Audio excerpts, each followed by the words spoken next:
ProjectNerdy people, and welcome to another episode of Cheap Eats. Today, we're going to be making some popovers because they're delicious and they're easy to make and they're really cheap. But other than that, the ingredients you need are a cup of all-purpose flour, 2 eggs, a cup of milk, and half a teaspoon of salt. Before we start, you just want to preheat your oven to 450 degrees. I've already preheated mine, so we're ready to start mixing. You want to do the eggs first. You just want to beat them. Get real abusive with those eggs. Just beat them hard. As a personal choice, I like to get all the liquids in first. You don't have to, it's just how I prefer to do it. It makes the mixing easier, I think. And if you're just going to dump the flour in, try not to dump it too hard because you don't want a face full of egg. You don't want a face full of flour either. Oh, you want to put the salt in too. I sometimes forget to put the salt in, which is really bad because that's what makes the popovers pop over. If you do forget to put the salt in, what I'll do is I'll just sprinkle a little bit into each cup. It's not the way to do it though, you should put it in. Popovers, popovers. So when you're done mixing, you should have a really liquidy batter.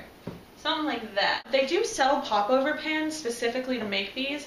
I found that using a muffin pan actually sometimes works better than a popover pan itself. Now this recipe makes 6 popovers. I have a pan that makes 12. Clearly whoever bought me the pan thinks I have friends, but they're wrong.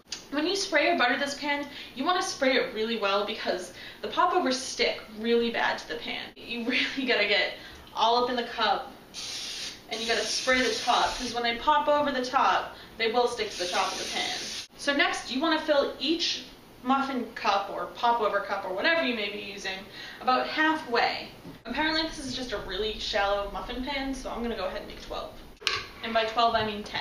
Now the recipe tells you to put them in the oven for 20 minutes, turn down the oven to 350, and then heat them for 20 more minutes. I disagree with the recipe though. I like them gooey on the inside and kind of doughy, so I tend to put them on for a little less time. Today I'm going to put them on for 15 minutes at 450 and then 10 minutes at 350. And since they're going to be in the oven so long, it gives us plenty of time to clean up the messes we've made.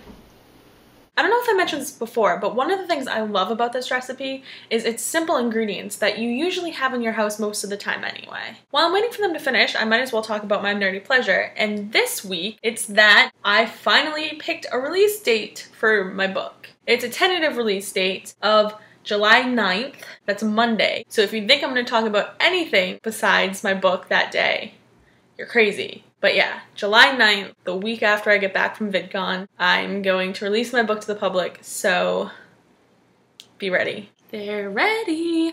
Ooh, don't they look good? And other than that, popovers just aren't the same if you don't cover them with apple butter first. You can usually find it in the grocery store, hiding behind a display next to the jelly. That's where I found mine. Just spread that on in there. Get all up in that popovers business.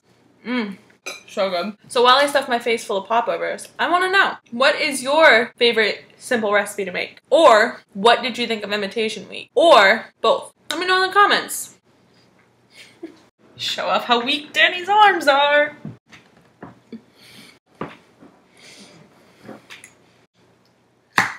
Ha! Got it. Take that, 7th grade gym teacher.